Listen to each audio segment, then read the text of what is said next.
Hello, it's Peter Wright and Kathleen Beauvais with another episode of the Yakking Show Harmony Channel. This is where we bring you interesting guests to help you on your path to wholeness. And today is going to be really interesting. But it's not my job to introduce guests. First, let's welcome Kathleen as our co-host. Hi, Kathleen. How are you doing today? I'm doing great, Peter. Thank you so much. And thank you also very much for tuning into our show. We so appreciate having you. And as Peter mentioned, we do have another special guest with us today. We have the great pleasure of welcoming Dr. Binyamin Klempner from Israel with us today. Hello, Dr. Klempner. How are you today? Hello, Kathleen. Thank you for having me. Doing Now, well. That's good. yeah, so Dr. Klempner developed the HARP method. That is a unique sound-based therapy that uses gongs, bells, chimes to create harmonics, overtones, and frequencies that activates the vagus nerve as well as the parasympathetic nervous system. This sounds fabulous, and I can't wait to dig right into this. So, Benjamin, perhaps you can start right off. What does HARP, number one, stand for? And can you explain what the HARP method is? Sure. So HARP stands for Harmonic Affect Regulation Protocol. So in other words, it's a protocol in which we use to regulate our affect, our emotions, through harmonics, through harmony. Now, what it is, just in a very simplistic nutshell, and then I'll tell you a story about something that happened yesterday when I used it in action. So we start with bells, Zen bells, and the bells center a person, create a state of mindfulness, invite the client into the space, into the healing space. Then, and that's for about 5 to 10 minutes. Then once they are fully present in the healing space, we transition into the gong. The gong is a powerful instrument. It's a demanding instrument. It's a the word brutal is coming to mind. It's a brutal instrument, in that it's so therapeutically demanding. It isn't a instrument for it's not a flute, it's not gentle. It's demanding, and it takes a person to places that they might not want to go. And then, as such, I always make sure to finish with koshi chimes, because koshi chimes are a very gentle, peaceful instrument that takes a person out of the possibly bad trip that they were on with the gongs. But a bad trip, it's called a bad trip. We say a bad trip, right? A bad trip isn't necessarily a bad thing, right? In fact, the word bad trip shouldn't even, it's not really, it's really a misnomer. We could say a painful trip, Right. But maybe a painful trip is a good trip. So why are we saying bad trip? But that's so then I always make sure to finish off with a koshi chime to bring the person back down gently. This actually reminds me of a little bit of when I was in Peru. We did an ayahuasca retreat. Have you ever heard of ayahuasca? Sure. Yes. I've never done it, but I've heard It just when you say of a bad trip, it wasn't, as you said, it's not a bad trip. It's the ayahuasca and the chanting of the shamans takes you to a place where maybe your mind never wanted to go, but needed to go in order to healing to begin. And perhaps that is what you're trying to describe. I don't know. Exactly. So if I could tell you a story about what happened yesterday. Absolutely. Okay, great. So I was doing a healing gong bath, a harp session, in a local prison. And the prisoners were it was a new group. I do a lot of work in prisons, but this group, it was a new group. I never met anybody there before. They never met me. We didn't really know what to expect from each other, and they were a tough crowd. They were a tough crowd, and it's sort of macho. You Mhm. know, the word, I think macho is better than the word tough in this case. They're macho, very macho. And so I take out the Zen bells and I start playing very soothing sounds. So at first they're sort of fidgeting around because it's not macho to listen to such sounds. So they're sort of fidgeting, but I'm getting into it. I'm sort of closing my eyes and listening, and so they're taking a cue from me. So they're listening and they start closing their eyes and drifted off. I played for about 10 minutes and then started hitting the gong. And I saw when I started hitting the gong that a lot of them, their body language, they like twitched. They like, they were Yeah. very unsettled. They got very unsettled. One guy opened his eyes and looked at the door. Like, should he leave? Was this for him? And it was very uncomfortable. A lot of the guys there were, it was hard for me to play because I didn't know what was happening. I didn't know if they were bored. Were they bored of the sounds? Were they just plain bored? Uh, uh, was it uninteresting? What exactly was happening? And clearly something was happening, but I didn't know them. I never spoke to them. I didn't know their history.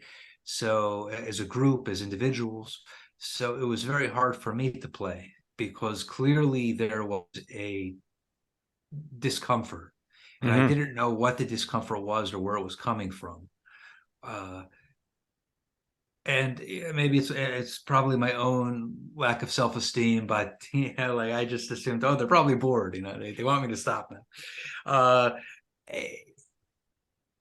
and then when I felt like I couldn't play for them anymore, the gong, I stopped. It was about 40 minutes into it. And then I played the Koshi chimes for about 10 minutes. And we went around in a circle, and a lot of them, they opened their eyes at that point, and they were clearly very, very meditative. Now, as I was playing this particular gong, there's usually a group experience, which I'm also a part of. So as I was playing, and it's also it's like Jungian, where you have the collective unconscious, where everyone sort of is having the same experience at the same time, but each one viewing it through their own eyes. So I had this sort of vision of because whenever I play the gong for more than 40 minutes, I also start having these visions. I don't say quite call them visions, but interesting mental, not to call it mental thoughts, mental imagery. And it was I was on the boat, the movie Apocalypse Now, right, where Charlie Sheen is on the boat, right, going up the river, and then I was on the boat going up the river with and evidently that was an image that a lot of the guys had last night. Really? Wow. Each in their own way, but of going up this river of, for some it was a road, for some it was a river, for some but it was going, from like the mouth to the source, and getting more threatening. The closer they got to the source, the more threatening. Yeah. And so then I stopped and we went around. We went around the circle, and what's nice about it is when I'm doing traditional group therapy, it's not my place to share my experience Right. thoughts, emotions. It's poor boundaries. But when I'm doing harp, it's really much more shamanic in that, as the leader, I need to go first. Right. Not only do I need to share, but I need to share first, and I need to share the more personally I share, the more personally everyone else is able to share. And honestly, I think that's the direction that psychotherapy in general needs to go in. Right. I'm sorry. No, I was just going to say, so how is this method supposed to help people, or how does it help people, and how did it help these inmates? Yeah. So, the sounds are archetypal. They're archetypal sounds. It's interesting. Carl Jung, he wrote a paper on piano. And he writes that he was very artistic, but not so musical. So he writes that had he been more musical archetypes might have played more into Jungian psychoanalysis. But not having been musical, being more artistic, imagery played more of a role in Jungian thought. And so these archetypal sounds enter people, and actually enters. The vibrations enter through the ear, vibrating the tympanic membrane, which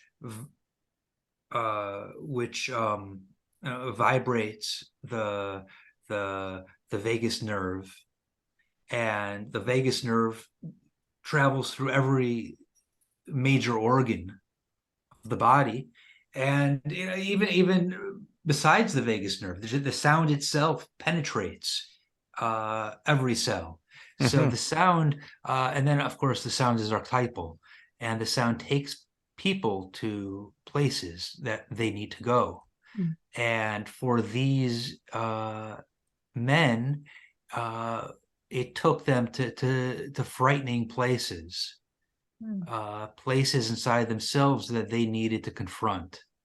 So I think that's where the healing takes place. The healing takes place. Well, the healing is both psychological as well as mechanical. Right. HARP is mechanical in that it's vibrating the cells as well as the vagus nerve, in much the same way that acupuncture taps in to the meridians through needles. The sound goes to where it needs to go through vibration. And that way, it's really a type of nada yoga. Okay. Nada yoga is vibrational yoga, and HARP is really a type of vibrational yoga. So I asked this before we started recording, but would you happen to have some your chimes nearby that we can hear it? You know what? I had to go downstairs to the office because my kids were it was bedtime for my kids, and there was a lot of commotion, and I used to have instruments down here, but I brought them all upstairs. Don't worry. Yeah. But I've got a question. I have a question for you on the mechanical side. Is the frequency of the sounds you use critical? Because I believe there's a fundamental frequency. Is it 450 megahertz that supposedly is that what our bodies are in tune with? I've read that. I don't know if it's true or not. So that's my question. Are the specific frequencies important or not necessarily? Yeah. Well, and that's the beauty of the gong, is absolutely yes.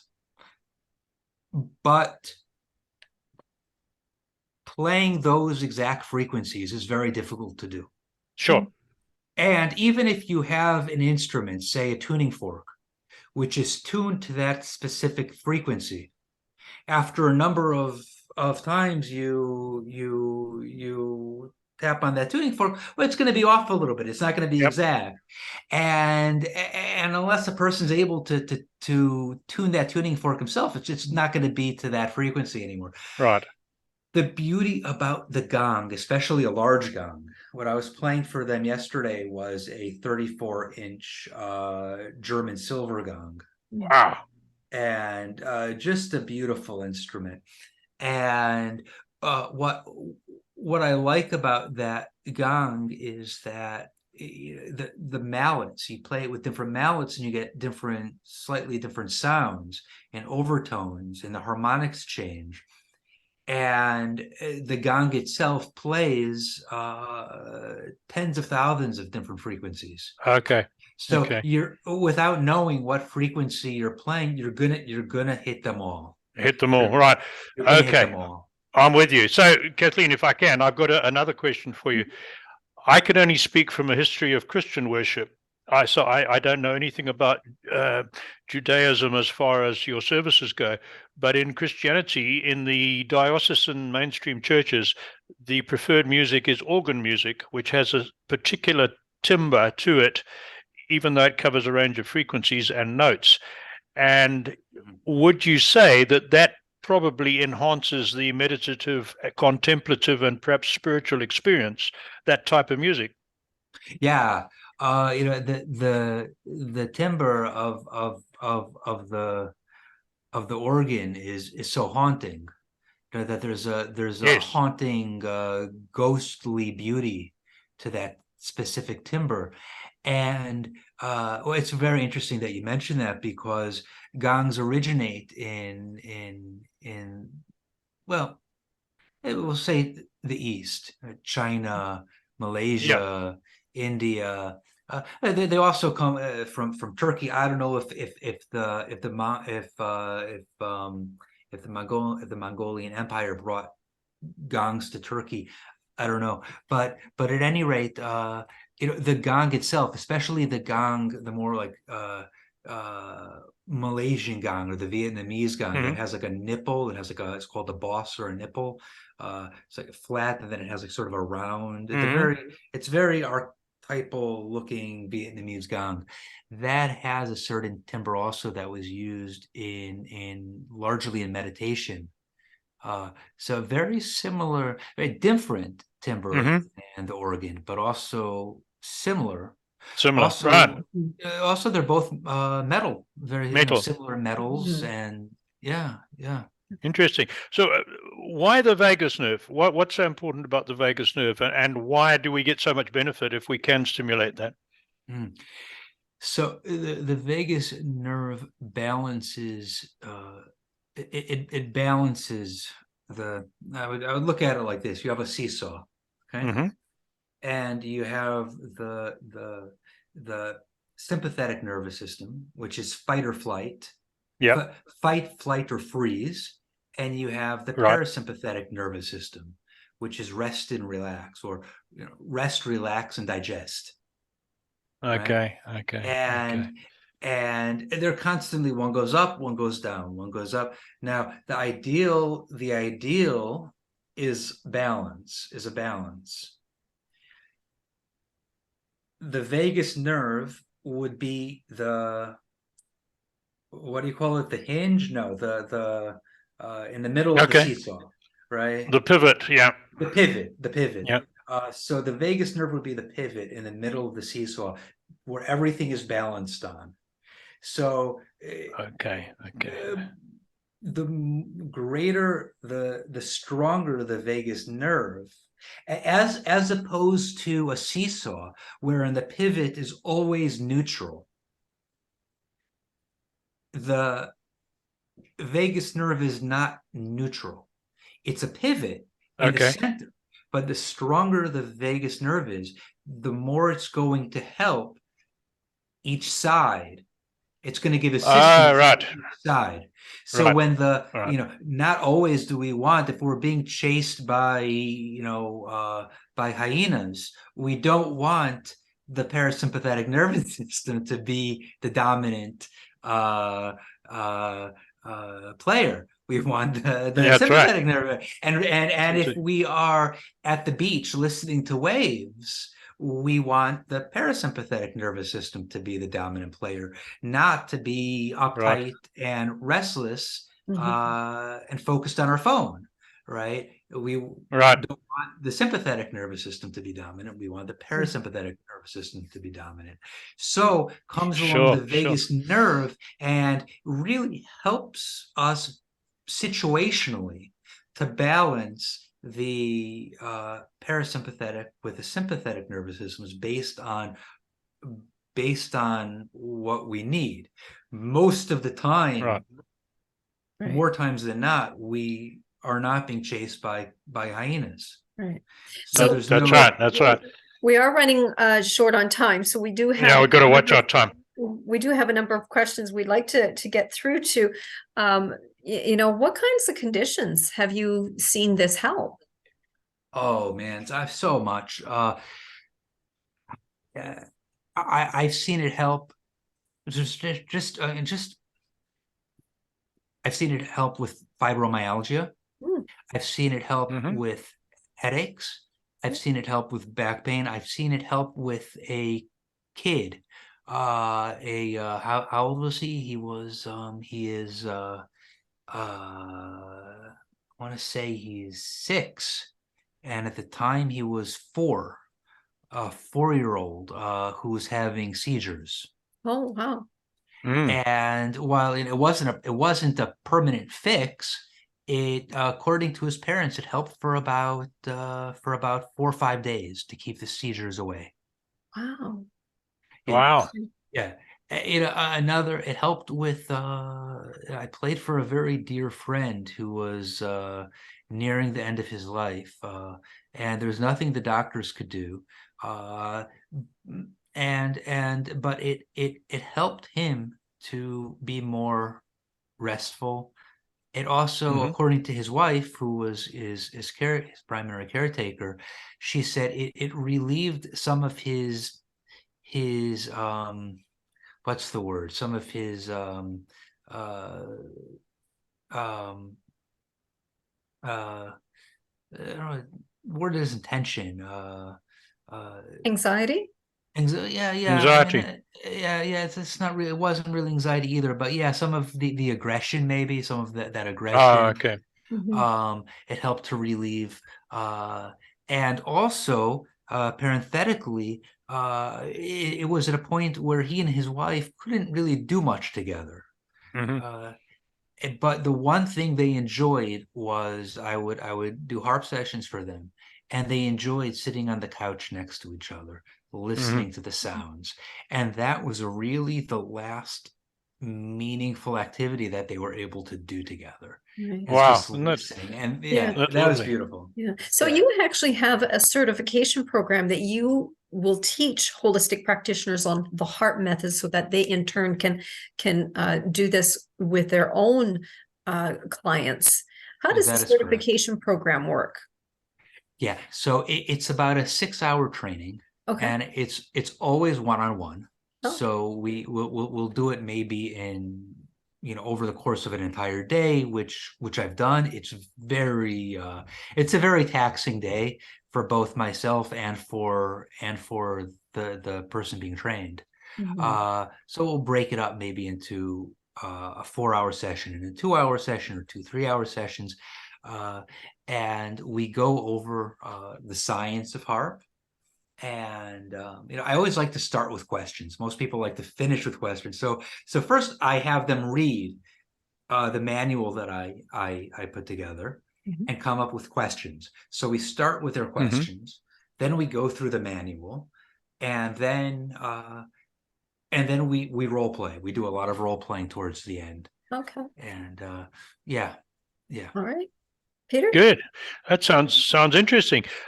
Here's one. It's just something that fascinates me, and from my perspective, and I'm over 70 years old, and I've lived a different life to most North Americans, as I was telling you earlier. But to my mind, it seems that stress, depression, and many of the issues that you help people with have become much more prevalent in the last 50 years, certainly since my childhood. I think Kathleen somewhat disagrees with me, but that's my opinion. What's your opinion on that, and what are the reasons for that, do you believe? Well, it's interesting.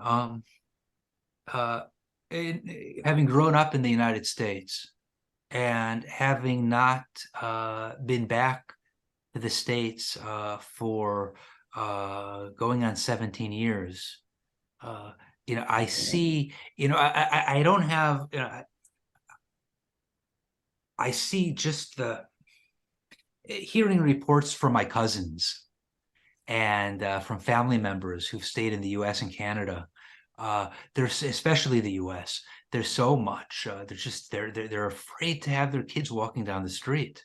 Mhm. You know, my kids, you know, maybe they call my kids wild, you know, and maybe my kids are a bit wild, you know, but they're also wild in the same way that people were probably wild, Peter, when you were growing up. Yeah. You know, Yeah. that there was a healthy wildness, you know, curiosity, a need to explore. Maybe you broke your arm, maybe you broke your leg, but you know what? You know, maybe as a boy you broke your arm a few times, but you know, your arm's not broken anymore. You can use That's right. it, you That's know. right. So but you know, it just seems to me like parents in the U.S. are so frightened of their kid breaking their arm, you know, or something happening, that their kids aren't growing up. You need to get banged up to grow up, Yeah.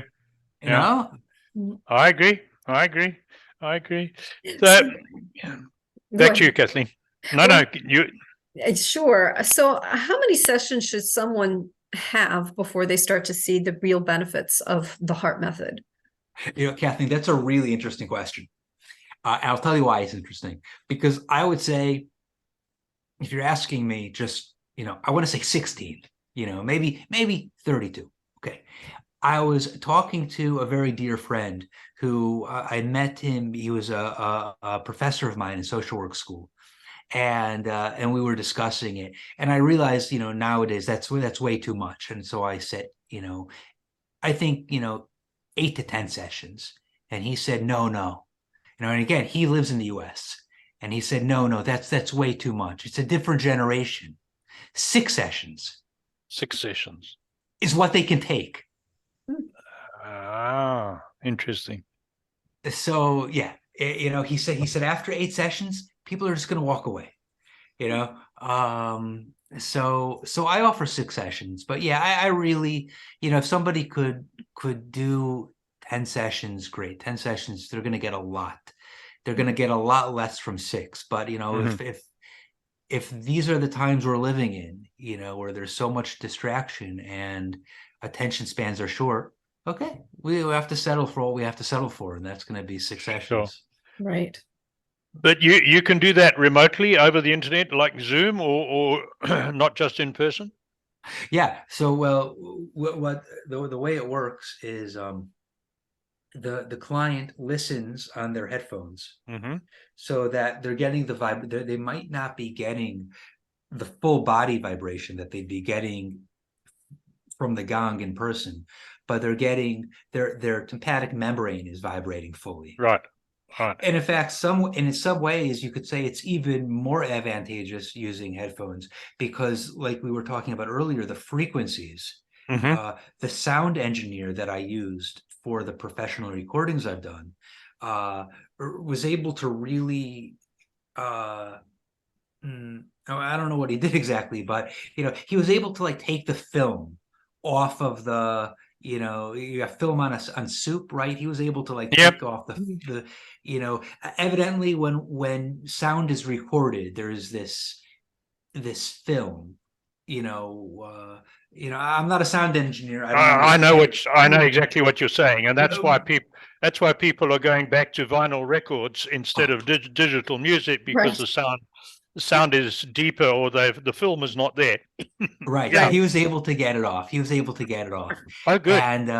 And so that's the first part of the HARP method, is just listening to what I've professionally recorded. Then the second part of the HARP method is like what I did for those prisoners when we Right. went around the circle, Sure. discussing their experience. Because, you know, it's like you want to make ice cubes, so you pour the ice tray, the ice cube tray up with water, but then you leave it on your counter. It's not gonna freeze. So you Right. gotta Right. you gotta fill it up with water. That's this, you know, that's the listening, and Right. then putting it into the freezer so it freezes into cubes is Freezes up. the processing that they do with their HARP, It's the their process. HARP certified, facilitator. So, how do people contact you? Well, people can contact me either on my website, through my website, which is theharpmethod.com. Okay. or through director at theharpmethod.com. Director at, okay. That's great. And for our audio listeners, those details, contact details will be in the description on whatever platform you are listening to this on. Thank you very much for that. Back to you, Kathleen. Thank you. I know our time it just went away Blown. so quickly. Yes, I'm so sorry, but we loved having you on the show today, Dr. Binyamin Klempner. Thank you for joining us, and thank you all again for tuning into our show. If anyone is interested in being a guest on our show, please visit us at theyakkingshow.com. All you need to do is click on the contacts tab, where you will find a short application form, and we would love to hear from you. So until next time, take care, everyone. Bye-bye. Goodbye.